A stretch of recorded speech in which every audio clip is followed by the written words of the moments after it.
what you've been able to do and bring together East Harris County with all our chambers of commerce, our communities, into one entity. It helps both members of Congress, but I know the state legislature, to get things done. And I appreciate Chad's leadership on it. But let me do a personal note. I've worked for decades with the Port of Houston as a state senator and now in Congress. And I want to thank both Jimmy Burt, Chad's dad, and Steve Phelps for their service to the Port of Houston. I saw Steve yesterday at the fireboat dedication or christening of our new fireboat. But they're going to be leaving the Port of Houston, and that's a unique position they each hold, because when I was a state senator in 1989, I was frustrated so many people on the Port Commission didn't actually live in East Harris County, so the legislature changed the law, so Pasadena receives a Port Commissioner. In the smaller cities along the channel, it's actually appointed by the Mayors and Councils Association, but the residency requirement means that Port Commissioner will be from someone who's in a city on the channel other than City of Houston and Pasadena, who already have their appointees. So I'm going to thank them for their service to the Port of Houston and for our whole community. I can brag all day about the port. Some of you have heard that a few years ago we started the Transport Worker Identification Card called the TWIC card. It's been a challenge, but we've worked it through.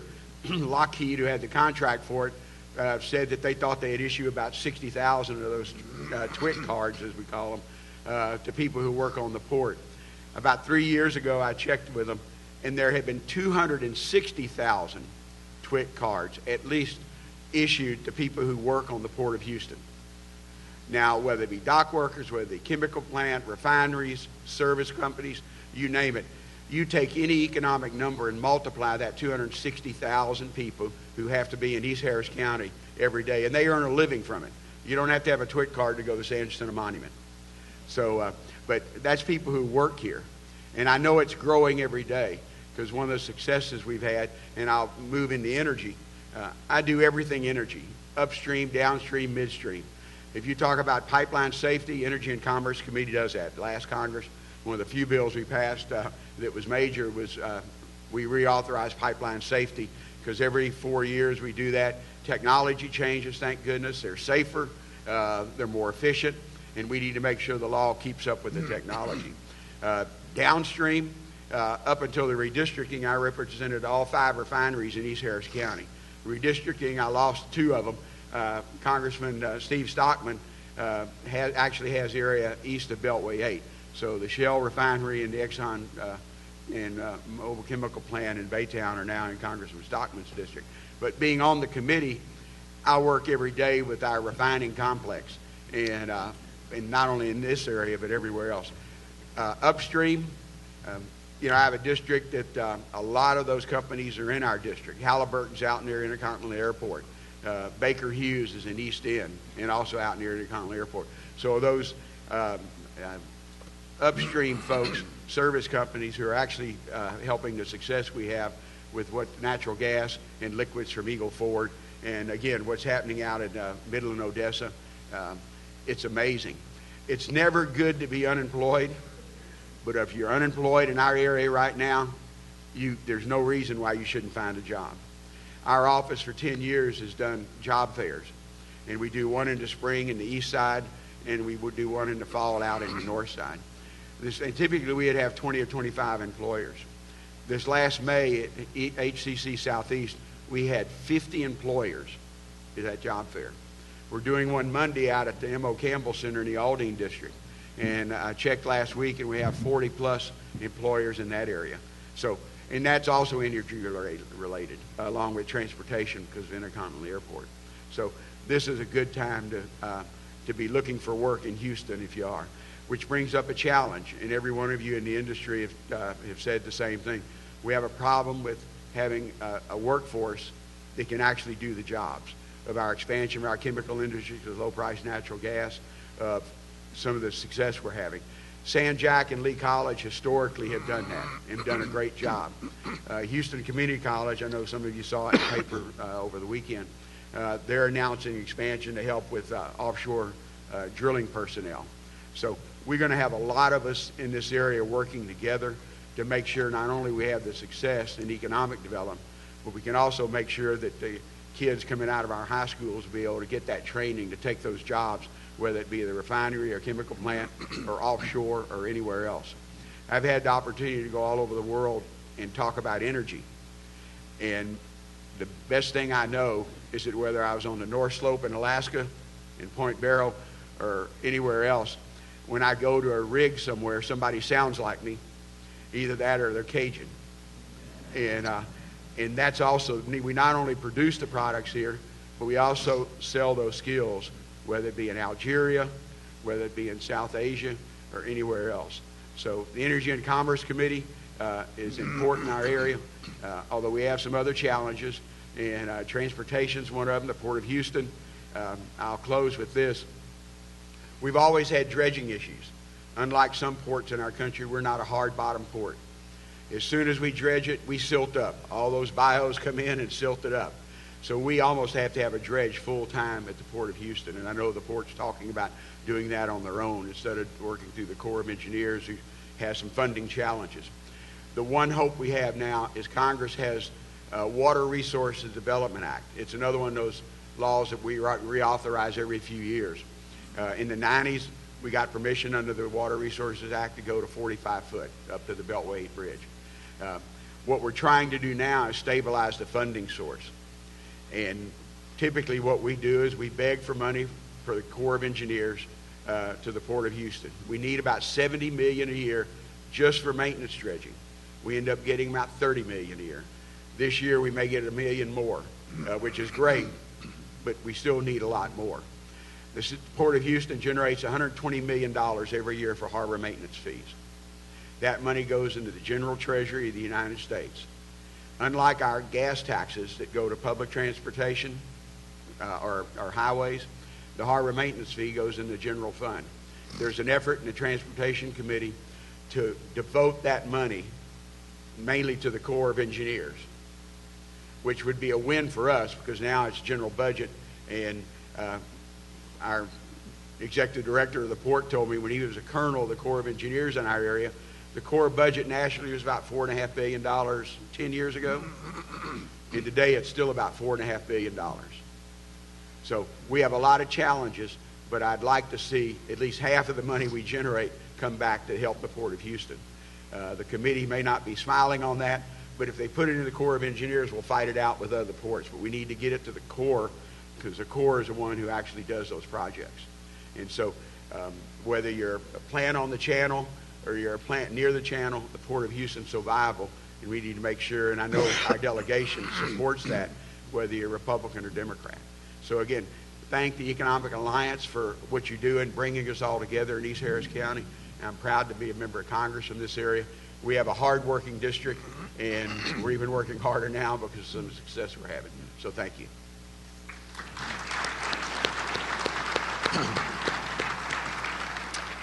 Wow.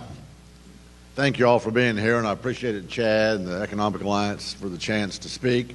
And it's great to follow my colleague, Gene Green.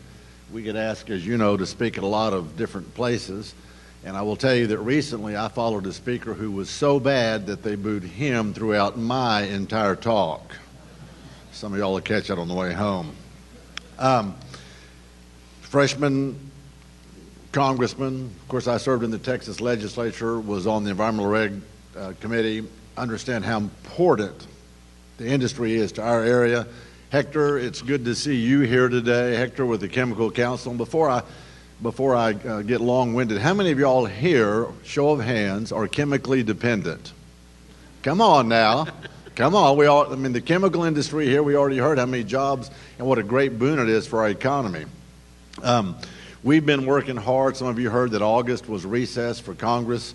Boy, I tell you what, if that was a recess, it was unbelievable. I had 30 or 40 meetings. We toured the entire area.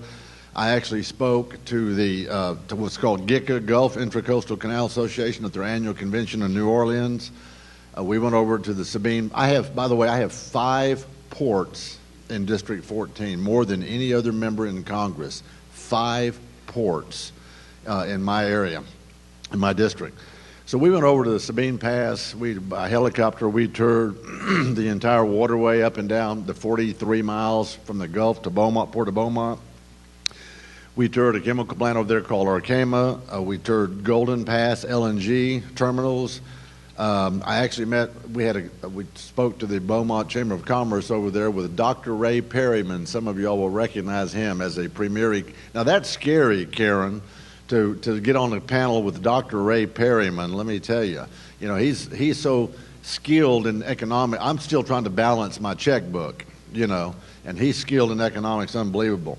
Investment, for your information, Sabine Neches Waterway, $21 billion with a B dollars in refinery upgrades, $10 billion Cheniere Energy LNG, $12 billion Golden Pass. Of course, as y'all well know, the Greater Houston Port Bureau recently conducted a survey at the Port Authority's request to determine the capital investment by private industry up and down the port. And it looks like there's a projected to invest about 35, I think the mayor might have mentioned it, billion with a B dollars along this port. We think those numbers are probably low because of all the surveys mailed out, only 50% responded. So we think that even that number is low. Our nation, in my opinion, is on the cusp of an energy revolution. We can lead the world in energy.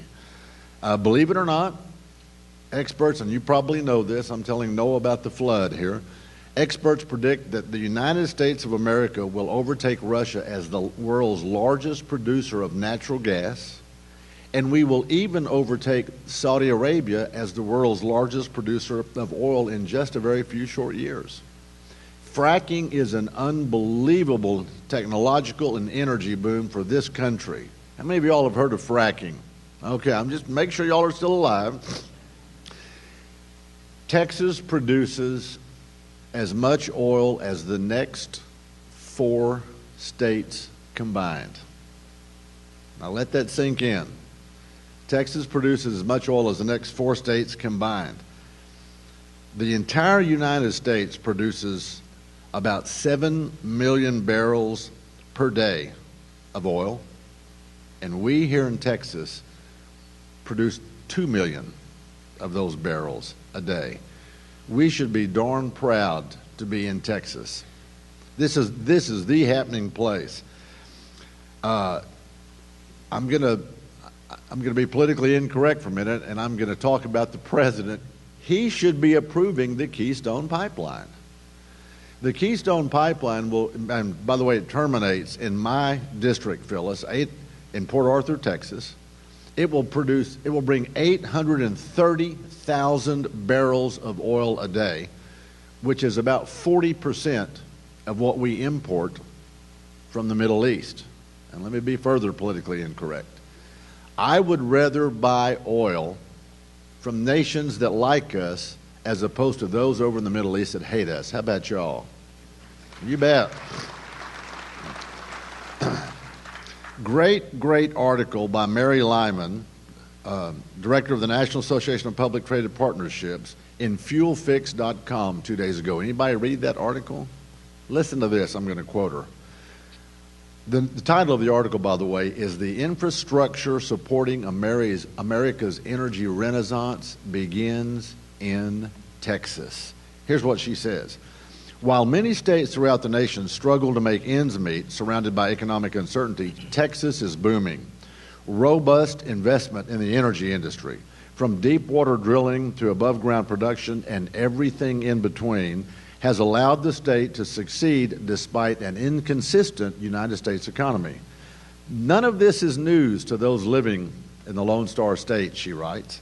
And in fact, Texas has received a steady stream of national attention for its economic success.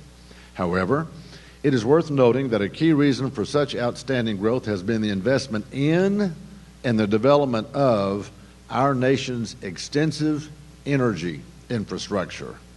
In April 2013 alone, Texas created over 33,000 jobs, which is more than any other, what I call the lesser states in the country, and nearly 1/5 nearly 1/5 of all the jobs created in the United States.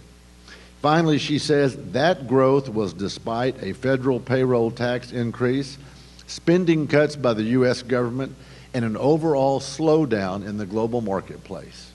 Now, do you not think that we're on the cusp of an energy explosion? I mean, Texas is poised to take advantage of it in a major way. If we can keep the EPA and other over-regulators reined in. As a former member of the Texas Legislature Environmental Reg Committee, I can tell you that job-killing regulations, including Obamacare, I'll just make that aside, are not what we need. We need an EPA that understands what it is for industry to create jobs. As a vice chair of the Energy Subcommittee from the Science, Space, and Technology Committee, I voted for RAINS Act, which is Regulations from the Executive in Need of Scrutiny Act of 2013, which basically said that Congress gets oversight of any promulgation of rules that an agency does if it's going to affect the economy by, I think it's $100 million. As a member of that committee, we actually had the EPA in front of us. Dr. Francesca Griffo, Senior Scientist and Science Policy Fellow, Union of Concerned Scientists, to talk about the EPA Policy Advisory Committee. They wanted to add more government employees to it. She called them specialized government employees. And I said, Doctor, I would rather see some industry people on the panel. I want people who understand what it is to have the energy industry growing, to live in a neighborhood, to have built a business. I own an air conditioning company. I'm a small business guy. Andrew talked about that. 32 years I've owned Weber's Air and Heat. By the way, the number is 485. No. I want people, we're licensed by the state, TDLR, Texas Department of Licensing and Regulation. I want somebody on that panel that knows something about air conditioning, not just came out of college with book learning. And Ed and Anna, y'all will appreciate that. You want experience in the Texas legislature and the regulation part of it. So I told Dr. Francesca Griffo, I said, I want industry people on that panel. And she said, well, Congressman, they would have a conflict of interest. And I said, a conflict of interest? That gets all over me. You're talking about people who live and work in a community, who pour their blood, sweat, and tears into their profession, their job, invest their, as what the Methodist churches call their time, talents, and offering, their money. And if people in that community appreciate what they're doing, they will reward them by buying their product, good, or service and keep them in business. These are what I call salt of the earth, Doctor. And it just gets all over me that you say that they'd have a conflict of interest. Well, Scott Perry, Congressman from Pennsylvania, sitting on my right, leaned over and said, Weber, I don't think you can expect a Christmas card from her this year. And I said, that's fine. I wasn't elected to make her happy, but to represent our district. I believe that in Congress we should have a law that says, just like the sunset law in the state of Texas, Anna, and I also believe that we should have a bill passed like we did for TCEQ, Hector will remember, the session I left, that said before a bill can be promulgated on industry, TCEQ must do an industry impact analysis. They don't just get to promulgate rules without any concern for what it's going to do. Congressman Green talked about WRDA. We have signed on with a letter that says we also want the harbor. The name of the fund is called the Harbor Maintenance Trust Fund, right? Now in police work, they call that a clue. What's that fund for? And the fact that it goes in the general treasury is wrong. We should be getting that money back here. And somebody smarter than me, probably Ray Perryman or maybe Chad knows, there is an economic indicator here that talks about how much money this port generates for this area and what the return on investment is. It is unbelievable. And we should be getting that money spent back here so that it actually increases our productivity and helps our country. When the Panama Canal is finished, I want the Texas Gulf Coast, I want our ports in a position. I want Texas to be the gateway to the United States of America. I want all of that commerce to come into our ports and to exit our ports. Nothing personal against our friends on the left coast or the east coast, but I don't want those ports getting the lion's share of that kind of commerce. How about y'all? Y'all good with that?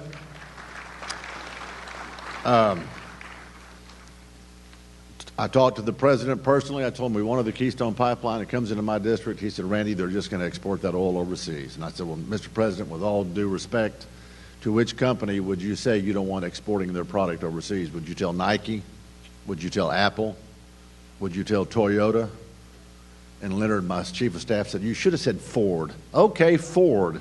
Toyota builds trucks in Texas, right? So I said to the president, which one of those companies would you tell them you don't want them to export their products? He said, well, we're working on it. We should have a decision in 3 weeks. That was in March. We're still waiting. On September the 17th, it will be 5 years since the permit application for XL Pipeline was submitted. 5 years before the iPad was introduced. Now that's amazing, isn't it?